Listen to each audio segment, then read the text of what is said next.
Hey there, Orioles fans. Today is Thursday, March 31st, 2022, and welcome back into the Locked On Orioles podcast, part of the Locked On Podcast Network, your team every day. As always, I'm your host, Connor Newcomb. And coming up on today's episode, on a day that was supposed to be the original Major League opening day, instead, we're still a week away, and for the Orioles, 8 days away. But we're actually a little bit closer to minor league opening day because the Norfolk Tides start their season April 5th, then the rest of the affiliates on April 8th, along with the Orioles. So on today's episode, I wanted to take a look at the Orioles' top prospects, specifically their top 10 prospects according to Fangraphs, and talk about what the ideal season would look like in 2022 for each of those top 10 prospects, where they could end up, how high they could get, and which of these players could be in the majors for the Orioles this year. So that's all coming up on this episode of the Locked On Orioles podcast. You are Locked On Orioles, your daily Baltimore Orioles podcast. Part of the Locked On Podcast Network, your team every day.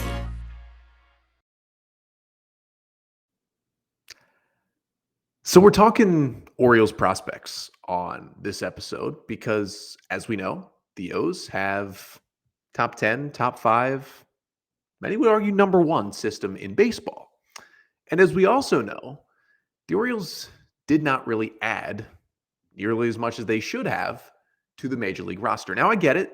The rebuild's still going on. The target year is 2023 to have a competitive baseball team again. That's still 1 year away. But it seemed like a good time to add to the Major League roster, and the O's really did. So 2022, going to be another year where we really focus on prospects. But what will be different this year than 19, 20, and 21, since Mike Elias has taken over, is that the real top guys, the cream of the crop, they're going to be, at least some of them, ready to be in the big leagues this year. So today, I wanted to talk about which of those guys could get to the bigs, and just in general, what the ceiling looks like for those top prospects. But first, I just wanted to thank you for making Locked On Orioles your first podcast listen of the day. Locked On Orioles is free and available on all podcast listening platforms, and it's free and available now on YouTube. Remember, we are 5 days a week, not just on your favorite podcast platforms, Apple Podcasts, Spotify, Stitcher, wherever you listen, but also now on YouTube. So if you are just an audio listener, make sure to follow, subscribe to the podcast wherever you listen. If you're on Apple Podcasts, if you could give us a 5-star rating and a review on the podcast page, that would really, really help us out a lot. And if you are interested in watching on YouTube, hit that red subscribe button right down there. Make sure to like the videos, comment on the videos, your thoughts on what we're talking about here on Locked On Orioles. That really helps. Again, we got over 100 subscribers. Thank you so much. Now trying to get to 200 here on the YouTube channel. So once again, just wanted to thank you for making Locked On Orioles your first listen of the day. And for your first listen today, the Orioles' top 10 prospects. Where could they go here in 2022? And we're going to go with the Fangraphs list, which was put together by Kevin Goldstein, Eric Longenhagen back in February. Because honestly, these are the guys I trust the most. Now, I know Goldstein was rehired into Major League Baseball, so it's just kind of more of Longenhagen at Fangraphs now. But he's the guy who seems the most knowledgeable about a lot of these prospects. I usually refer to the Fangraphs list a lot of the time. This was published back on February 9th. So we're going to go with these 10 guys. Go from 10 to number 1 on this episode. And basically, we're going to figure out, where could these guys end up at the end of 2022. So let's start with Heston Kjerstad. He is the number 10 ranked prospect on Fangraphs in the Orioles system. Of course, a left-handed hitter who the O's took with the number 2 overall pick in the 2020 MLB draft. And as we know, Kjerstad has not played a professional game yet, suffered through myocarditis, missed all of the 2021 season, and it looked like he was back, ready to go. He was in minor league spring training, and then he suffered a little bit of a hamstring strain. Didn't seem too serious. They said they'd shut him down for a little bit and reevaluate. Then the hamstring strain was graded up a bit, and Mike Elias announced last week that Kjerstad would miss 8 to 12 weeks. That's 2 to 3 months with that hamstring injury. So if we just say 8 weeks, probably add on a little bit to that because he didn't get much spring training at all before the injury happened. So it feels like even the good side of this is he's not into minor league games for 3 months from the injury. So you look at that, mid-March when the injury happens, mid-April, mid-May, mid-June is probably the best case scenario for him to get back into minor league games. And because he's never played a pro game before, yes, he is 23 years old, and yes, he had a great college career, and he's got an advanced bat, but the Orioles are going to want to bring him along slowly, not just because of the injury, but also because of the health issues and just because they haven't seen him play pro ball yet and because they've invested a lot in Kjerstad with the number 2 overall pick. So my guess is that because of this injury, he's probably going to start the year in the FCL, in rookie ball. Now, it's not going to be for long. Maybe he plays out those final 2 weeks of June in the FCL, and then he would go to Delmarva. So for me, for Heston Kjerstad to start this off, I would probably say best case scenario is ending the year in Aberdeen. I don't even think a best case scenario for him looks like Double-A Bowie this year. Now, if he hadn't sustained the hamstring injury, I think it would have been Bowie. But now with the injury, they're going to want to work him back. He'll probably go to Sarasota, play in the FCL, and then he'll go to Delmarva and face full season pitching in July and August in Delmarva. And maybe by September, he can get a call up to Aberdeen and play there. And then we see him in Bowie to start the 2023 season. But at the end of the day, it is another minor setback for Kjerstad. Now, this doesn't make him some sort of injury-prone bust player. He's still going to be a great hitter, but they're going to be slow with him because of these things.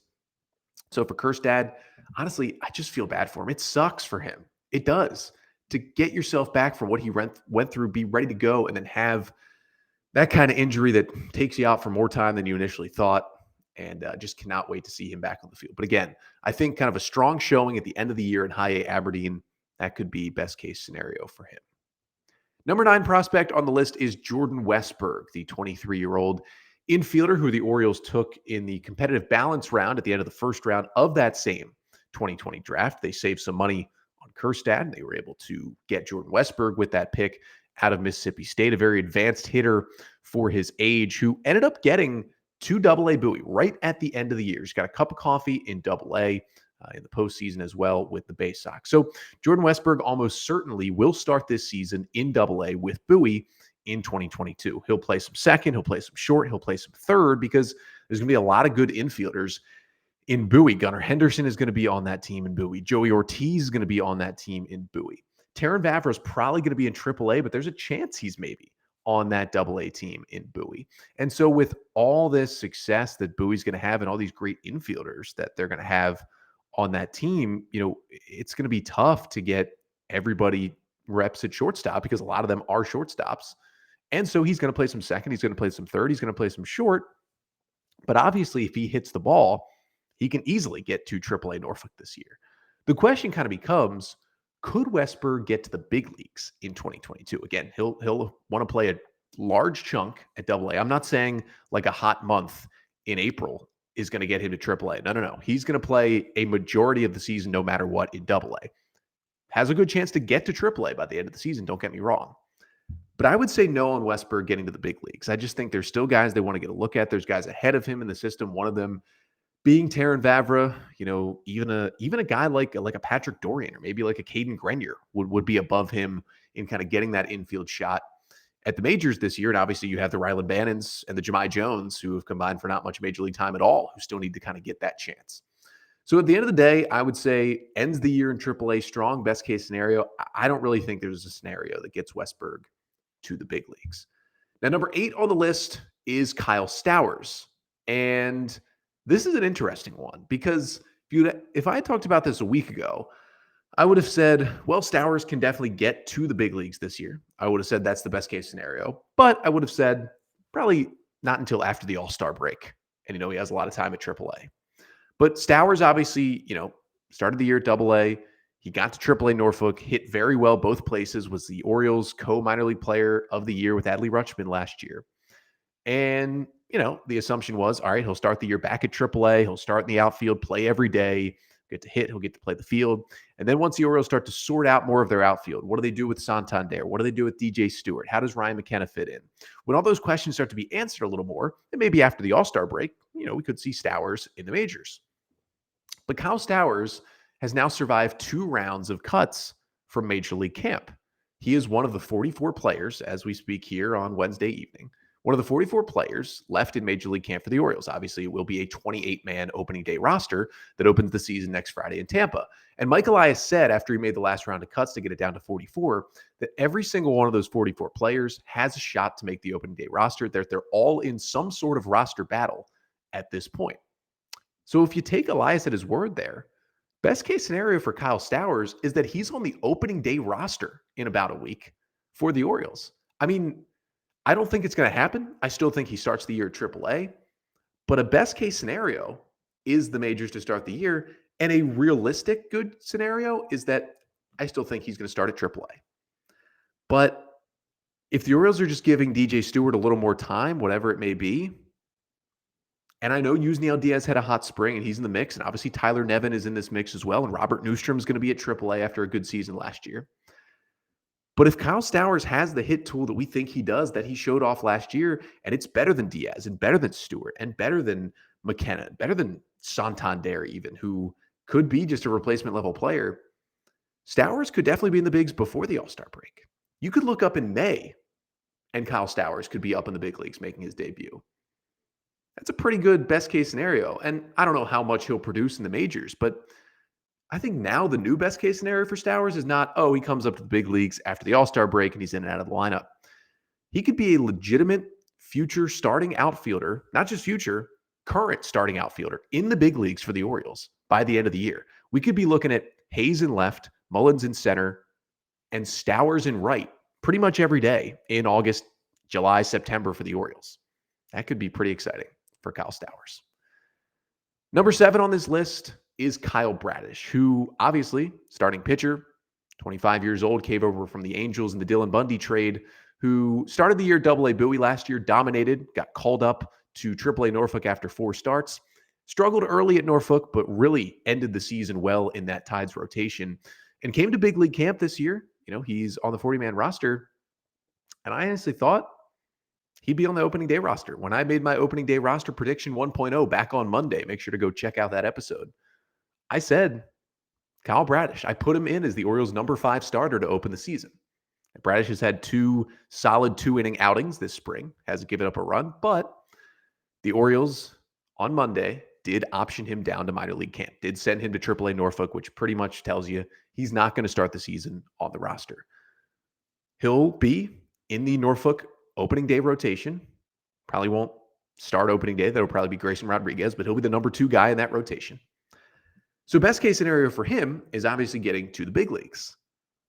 But I think he could be up here pretty quickly, because if he puts together a good April, 4 or 5 starts in Norfolk to start the year that look just as good or close to as good as his first couple starts in Bowie looked last year, I don't think it's going to take long for Kyle Bradish to get to the big leagues. And I thought he had enough to be on the opening day roster. I think this could be quick. I think best case scenario is by the start of May, Kyle Bradish is in the Orioles rotation, not just up in the bullpen, in the rotation. And best case scenario by the end of the year, we're throwing Bradish in with a couple other names where we kind of lock him in for the 2023 opening day rotation. I think a best case scenario is kind of a tick up from what Bruce Zimmerman did last year with hopefully better health, where Zimmerman, he was out a lot with the injury, but when he was on the field, we said, you know what, he's not any kind of ace, but he's done enough here where we're kind of locking him into next year's rotation. That's what we did with Zimmerman. I think best case scenario is that happens for Bradish, but he stays healthy. He builds up even more. And it's not a question of he'll be in, but where does he fit in? It's a sentiment like Means, Hall, Rodriguez, and Bradish. You're locking in to start 2023. And that could look pretty good. Number 6 on this list is Coby Mayo on the Fangraphs list. 20-year-old third baseman who made it up to Low A Delmarva last year after the O's picked him out of high school in the 2020 draft. And for Coby Mayo, he could start at Delmarva. He could start at Aberdeen. Either way, I think best case scenario is he's a big-time contributor for the AA Bowie Bay Sox by the end of this season. Now, he's not getting to AAA, and he's certainly not getting to the majors this year. He's only 20 years old. But that bat is big time. And even if he starts the year back at Delmarva, because remember, he was in the FCL for a bit last year, then he went to the Shorebirds with all the 2021 draft picks and finished the year in Delmarva. So you can make an argument that he'll start the year in Aberdeen. But because he's still 20. Wouldn't be surprised at all if he is the opening day third baseman for the Shorebirds. But if he hits like we know he can, he's going to quickly get moved up to high A Aberdeen. By May, you could look around and Mayo could be in Aberdeen. And at that point, if he's crushing through Aberdeen, I know he's 20 years old, but Gunnar Henderson got to Double A at 20 years old at the end of last year. So I think best case for Mayo, maybe the final month of the minor league season, he is in Double A Bowie playing every day, whether it's third base or somewhere else, and he's showing off that bat against really good pitching competition in Double A. And we start to think about the possibility of Mayo getting to the majors at some point in 2023. I think that is what a best case scenario looks like for Coby Mayo. But that's prospects 10 through 6. Coming up next, we're going to get to the top 5 prospects on the Fangraphs list for the Orioles and talk about what a best case scenario looks like for them during the 2022 season. But, the Orioles are really kind of betting on all these prospects. And if you want to place some bets or just get your betting news or just get your sports news in general, look no further than betonline.net. Because after months of playing, college basketball has finally determined the top teams for the Final Four. That'll determine this year's national champion coming up this weekend. Got the women's Final Four starting Friday, the men's on Saturday. Of course, on the women's side, you've got UConn, who makes it back to the Final Four, defending champs in Stanford. You've got South Carolina in there as well, and Louisville round out the four. And on the men's side, of course, Coach K's final season, playing against UNC for the first time in the tournament. Let's go Tar Heels, and then Villanova and Kansas on the other side. And betonline.net is your number one source for all your betting needs and sports info this weekend, from all the latest odds, contests, and player props to you name it. And BetOnline remains the best spot for all your latest sports developments, including podcasts and reviews for all the leagues this season. But it is not just basketball. BetOnline has you covered for all your sports wagering information. There's the NBA as well, but how about the NHL getting closer to the playoffs? And of course, baseball betting with the MLB season starting up next week. They've also got live betting, and they've got your favorite Vegas casino games as well. So head to the website today or use your mobile device to learn more about the trends and the action at betonline.net, where the game starts. So we'll get back to the Orioles' top 10 prospects and where they could end up this season. We went through 10 through 6. Now it's time for those top 5 prospects in the Orioles system, according to Fangraphs. What does their best case scenario look like this year?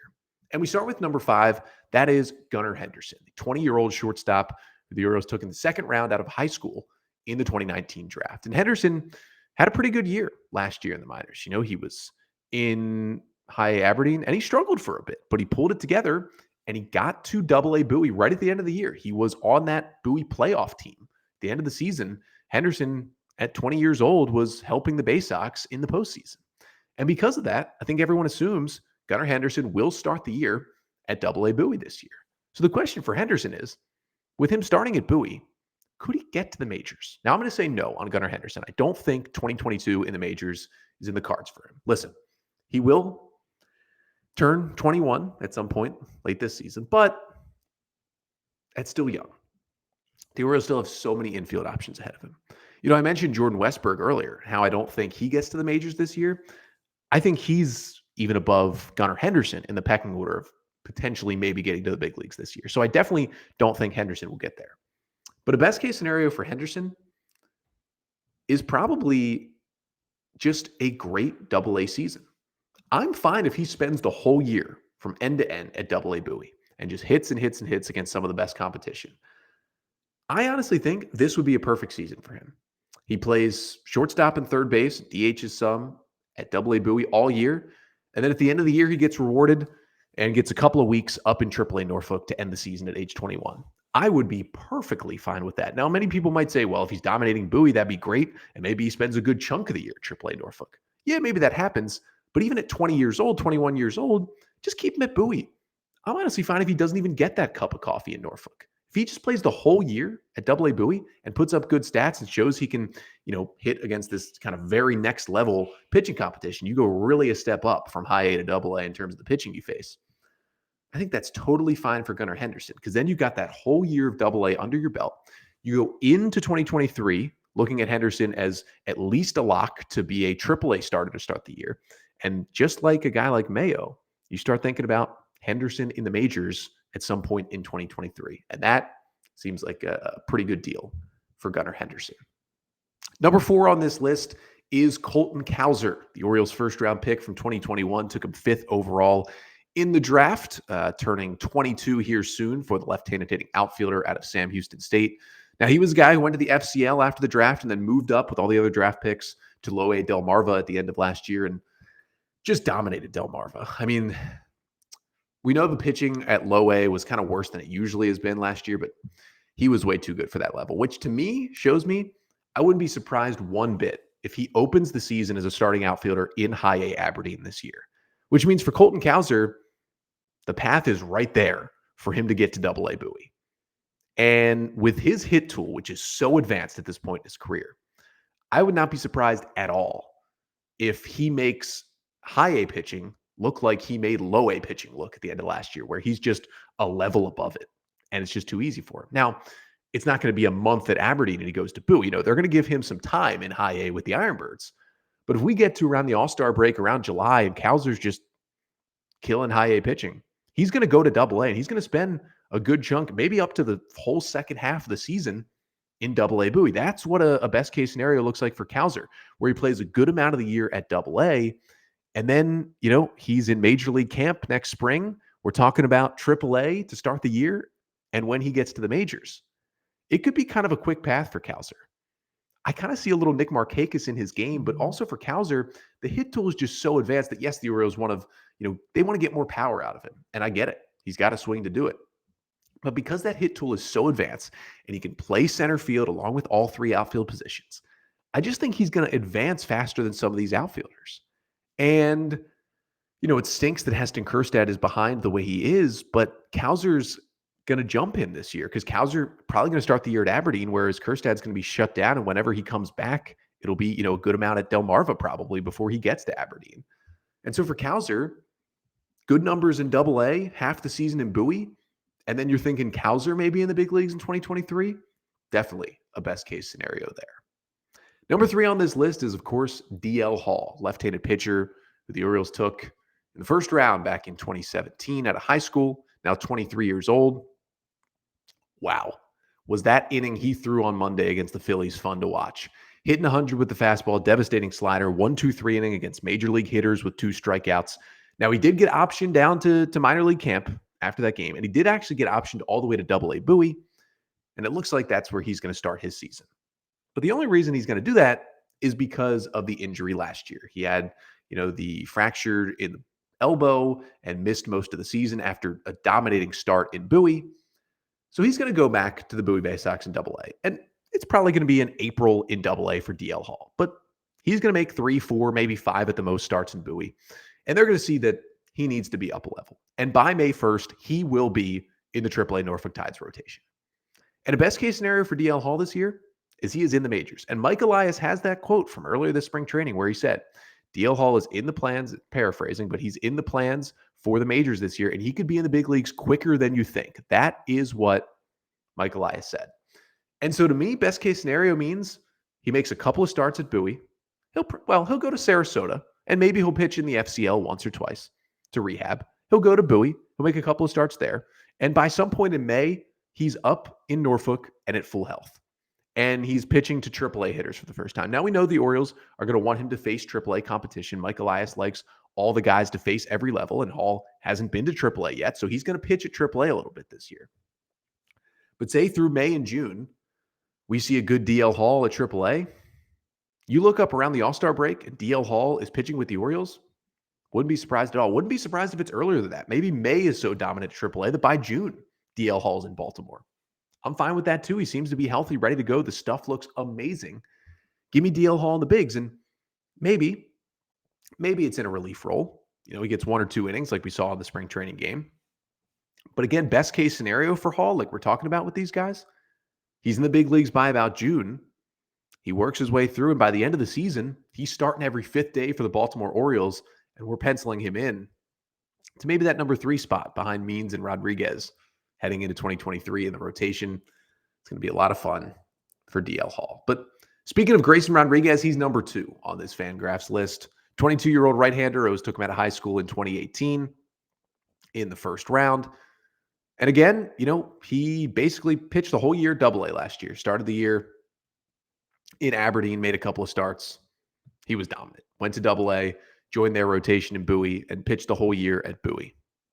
So this year, we didn't expect him to be on the opening day rotation, but the expectation is he will start the year as the number one starter in AAA Norfolk. So the question becomes, what does he have to do to get to the big leagues this year? I do think best case scenario is he's in the big leagues this year. I think it will happen.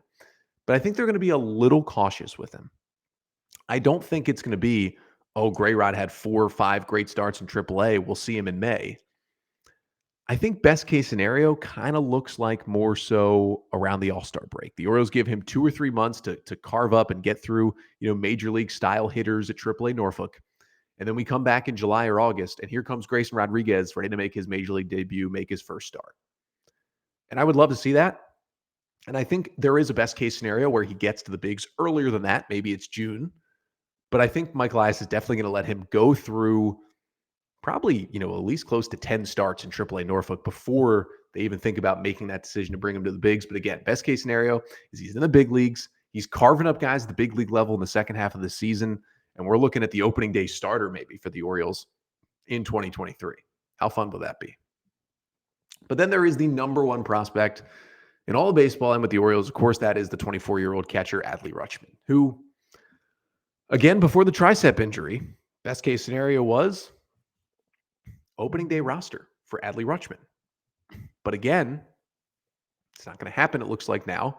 He's still out with that tricep injury. So he's not going to be on the opening day roster probably. They're going to ease him back from whatever that injury really severity is. Doesn't look too severe at all. He'll start the year AAA Norfolk. Will he play in games April 5th when their season starts? Probably not. But he'll be in Norfolk maybe for a couple of weeks. And then the Orioles will bring him up. Best case scenario, he's an Oriole by April. April what? That's a good question. But best case scenario, he is an Oriole by April, and I will take that every day of the week. And then he goes through the season, and if we're saying best case scenario for Adley Rutschman, he's the AL Rookie of the Year in 2022, and he's looking to be an All-Star in 2023 and beyond. Because we're talking best case scenarios. He stays healthy, he hits like we know he can, and he becomes a huge part of this Orioles team, as we know he will be going forward with that Rookie of the Year award. But that's the best case scenarios for all of these Orioles prospects in the top 10 on Fangraphs going to 2022. But either way, it's going to be a very fun year for watching these Orioles prospects develop. But we've got one more episode coming up on the podcast this week. That's coming up tomorrow. Our Friday episode is with Nathan Ruiz of the Baltimore Sun. He will be joining us to talk all things from Sarasota as we get closer and closer to opening day. But until then, I'm Connor Newcomb, and this has been the Locked On Orioles podcast, part of the Locked On Podcast Network. Your team every day.